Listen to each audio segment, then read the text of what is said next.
On September 12, 2025, under the desert sun near El Paso, Texas, U.S. Special Operations Forces executed one of the most complex and high-risk missions ever carried out against a cartel operating on American soil.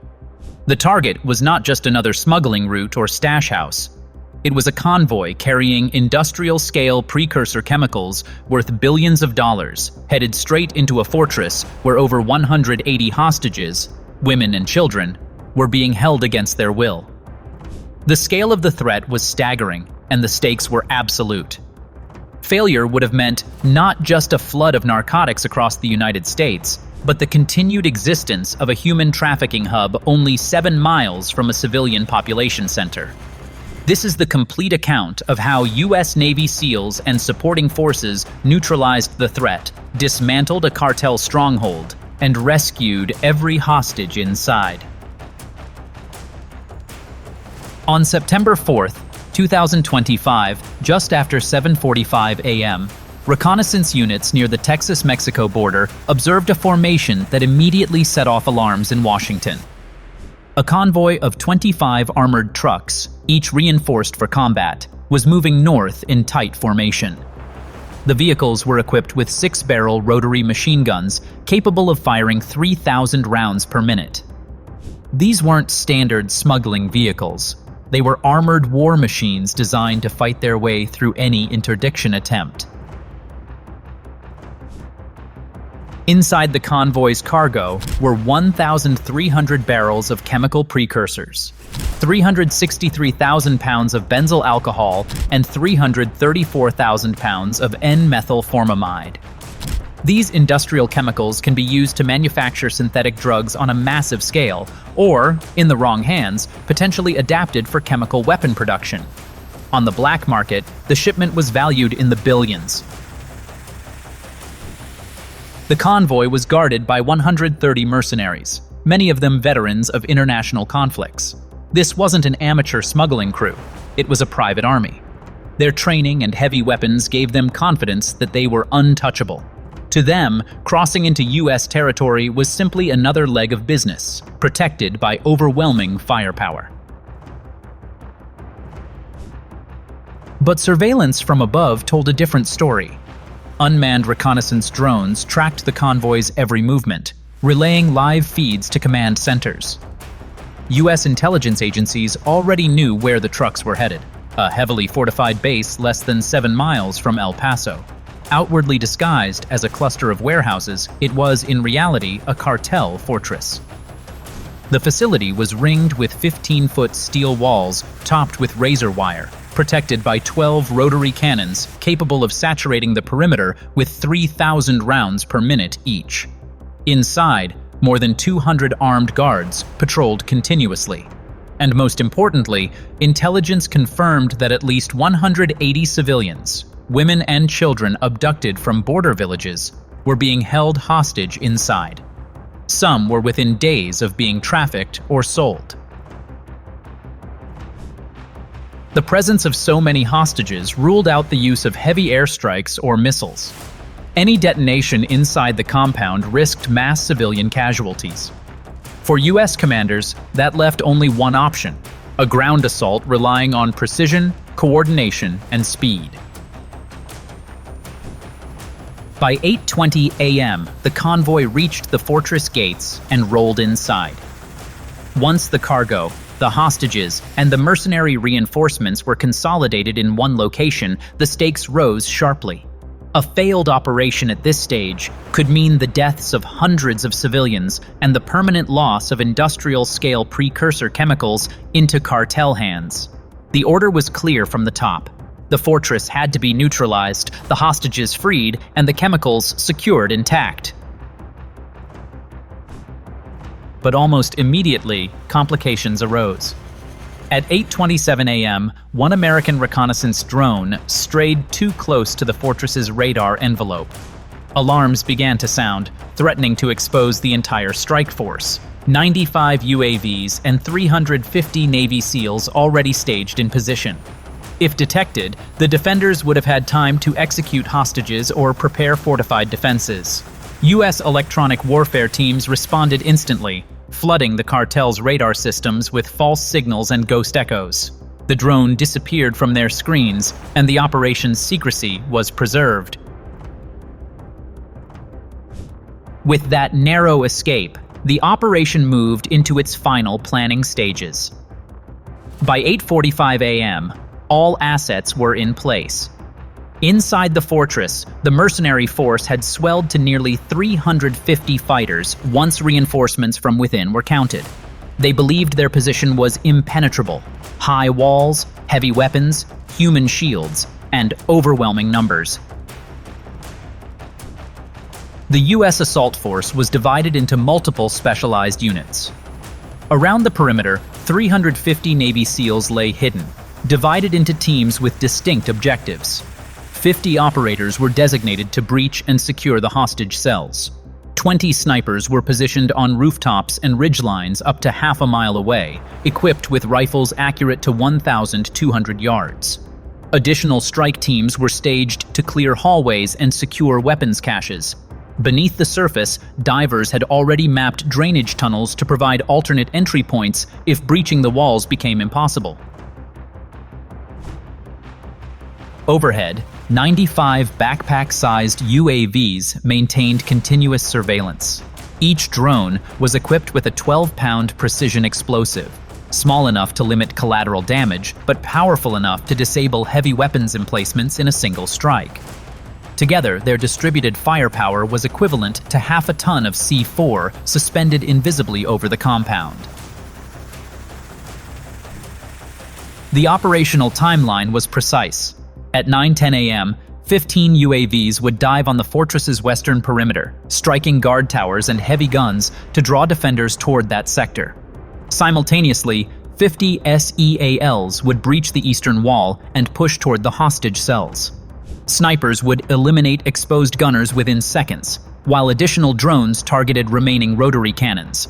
Every movement had been rehearsed and mapped to the second. At 9:15 a.m., the operation began. From 500 feet above, the first wave of UAVs dove on the western defenses. Explosions ripped apart guard towers and silenced a rotary cannon in a single strike. One drone hit a munitions shed, triggering secondary detonations that lit up the desert sky. Mercenary defenders rushed westward, firing blindly into smoke and chaos. The diversion worked.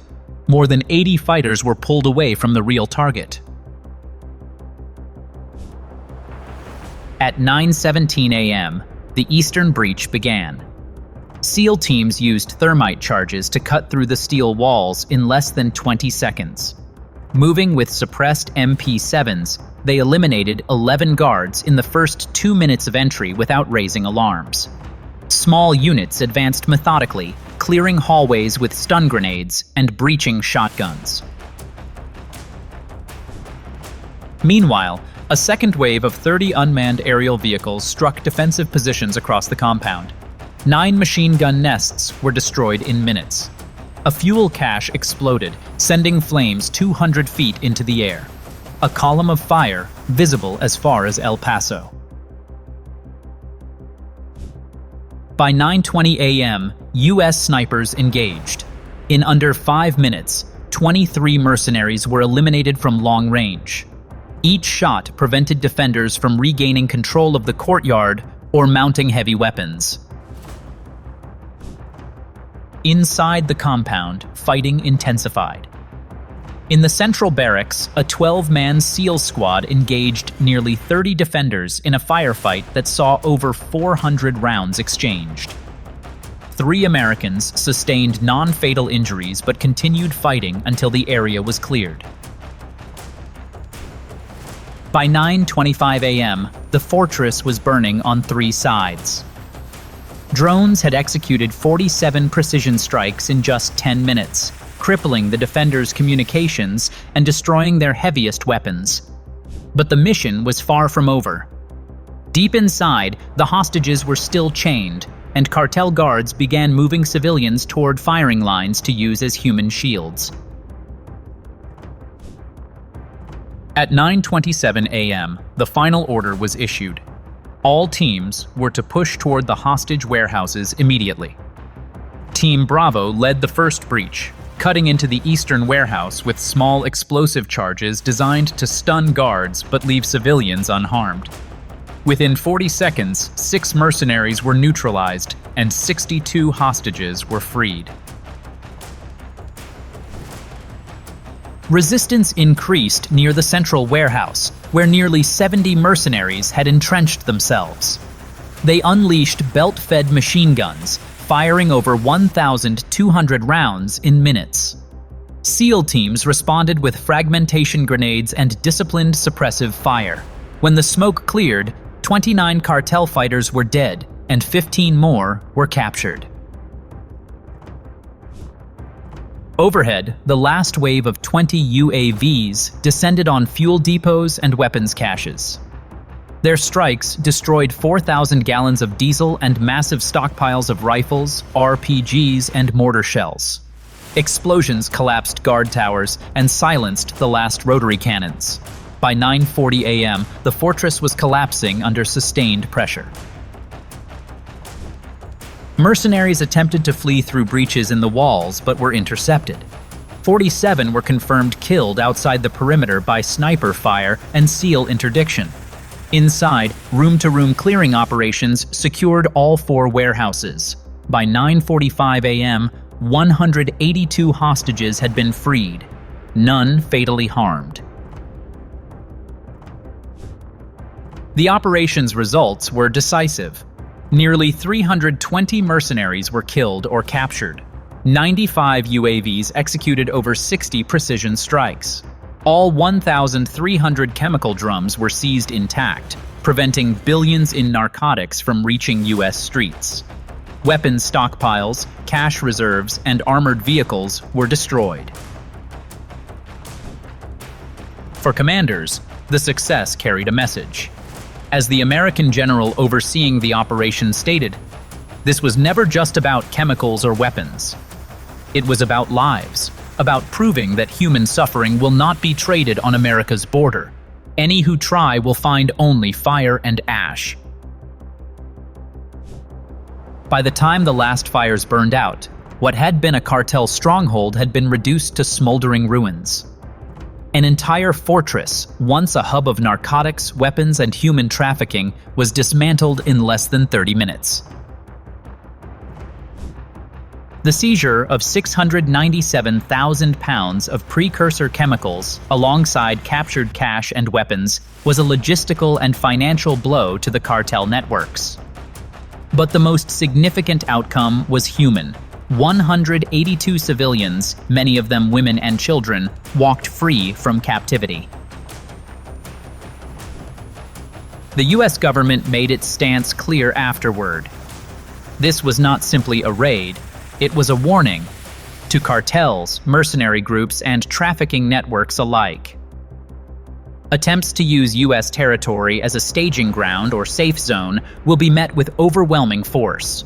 The border, officials stated, is not just a line on a map. It is a line of defense that America will uphold with precision and strength. Yet the question remains, will this strike deter future operations or provoke cartels and their partners to escalate with greater violence? That answer has yet to be seen. What is certain is that on September 12, 2025, the U.S. Navy SEALs demonstrated the full reach of American special operations capabilities, combining ground precision, electronic warfare, UAV support, and tactical coordination into a single decisive strike. The mission not only dismantled a cartel fortress and saved hostages, but also sent an unmistakable message. America will not allow its border to be turned into a battlefield for traffickers and mercenaries.